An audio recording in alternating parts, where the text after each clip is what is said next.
High viewers, Tamil super star Rajinikanth Kabali movie హంగామా నడుస్తుంది. కానీ ఈ సినిమా క్లైమాక్స్ విషయంలో ఇప్పుడు చాలా సంచలన వార్తలు బయటకు వస్తున్నాయి.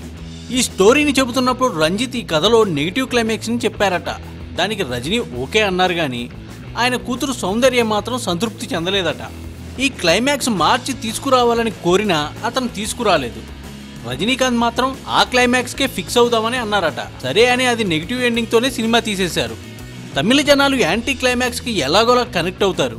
మన తెలుగు ప్రేక్షకులు ఇలాంటి యాంటీ క్లైమాక్స్లు అస్సలు ఒప్పుకోరు. యాంటీ క్లైమాక్స్లు అంటే హీరో జైలుకు వెళ్ళడం, రోడ్డున పడటం, చనిపోవడం ఇలాంటివి అన్నమాట. సో హీరో చనిపోయే పరిస్థితే వస్తే తమిళ్లో చాలా పాజిటివ్గా తీసుకున్న సందర్భాలు ఉన్నాయి, కానీ తెలుగులో ఛాన్స్ కూడా లేదు. ఈ విషయం తెలుసుకున్న తర్వాత తెలుగులో ఎక్కువ రేటు పెట్టుకున్న డిస్ట్రిబ్యూటర్లు గజగజలాడిపోతున్నారు. చూస్తూ ఉండండి మరిన్ని న్యూ అప్డేట్స్ కోసం టాప్ తెలుగు మీడియా. ఈ వీడియోపై మీ విలువైన కామెంట్స్ ని మాతో షేర్ చేసుకోండి. అండ్ ఇంకో విషయం, సబ్స్క్రైబ్ చేయడం మర్చిపోకండి.